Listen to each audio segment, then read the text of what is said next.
After 2 years of promises, they gave my promotion to the worst person on the team. So I left and let them sink. I've been working at this marketing company as a graphic designer for about 3 or 4 years. When I first joined, our team was tiny, just 3 of us, including my team lead, who was an absolute legend. I learned so much from him. We tackled huge projects and had late nights filled with brainstorming, and it felt good knowing I was contributing to something meaningful. As we grew, I quickly became the go-to person on the team. I was training every new hire, leading projects, running presentations, and even setting up workshops to share design strategies. I was handling responsibilities that went beyond my role, thinking it would eventually lead to a promotion. Then, my team lead left and all those responsibilities just got dumped on me. We didn't get a replacement for over a year. I saw it as an opportunity to show that I was ready for a senior role. When my annual review rolled around, my manager was all, "You're on track. Just keep it up, and a promotion will be in your future." I kept working late, juggling more projects, and giving everything I had.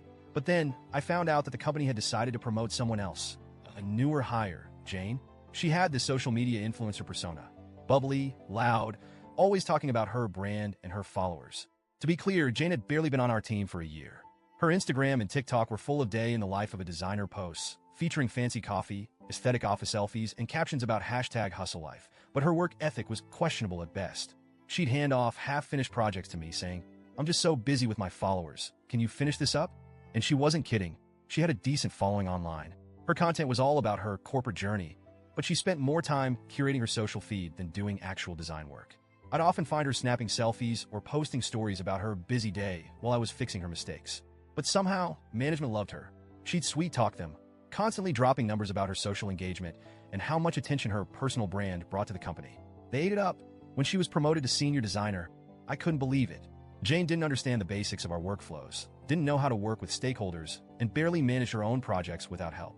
Meanwhile, I was the one doing the heavy lifting. After that, Jane's behavior got even worse. She strutted around the office like she was some kind of creative visionary, setting team guidelines that she barely followed herself. She'd go on about brand alignment and design synergy, which she probably picked up from one of her own TikToks, but most of us couldn't see the value in it. Stakeholders started requesting me for projects instead of her, saying she was unprofessional or just impossible to work with. Then, we finally got a new team lead. I thought, finally, someone who might see through this.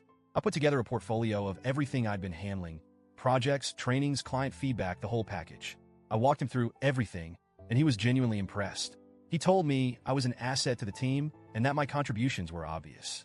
I started to feel hopeful, but of course that didn't last. Jane took on a high-profile project and completely bombed it. Somehow, her mess ended up affecting me too, since I had to step in and fix it.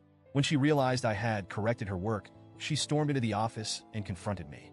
She actually yelled, saying I'd embarrassed her in front of the client. I kept my cool and explained that I was just following the guidelines that she'd ignored. Our team lead intervened and admitted I was right, but he seemed too intimidated by her to really call her out. After all, she had influence. She could drag him on social media if she wanted to.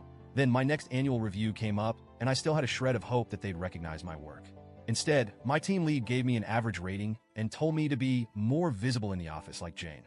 He literally said I should emulate her social presence to grow my personal brand. I couldn't believe it.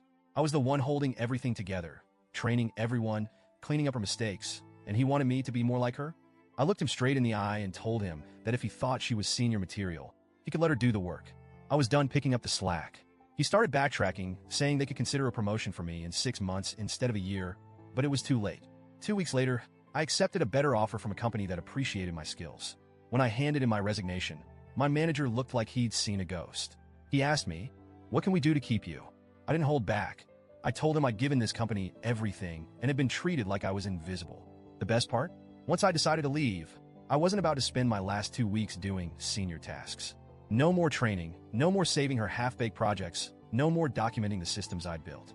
About 60% of our processes were things I'd set up myself, and I knew they'd be in chaos once I left. The manager must have realized it too, because he kept coming to my desk, asking me to just write down a few guidelines. Every time, I'd remind him that he'd chosen not to promote me, so my expertise wasn't his to ask for. On my last day, as I handed him my badge, I felt like I was finally free. Jane may still be posting corporate hustle selfies, but I don't have to pretend to respect it anymore. And now, I'm at a job where my work is actually appreciated. Looking back, I hope my old manager learned a lesson. Maybe he'll realize what happens when you ignore someone's loyalty and hard work in favor of a social media persona. If not, well, it's not my problem anymore.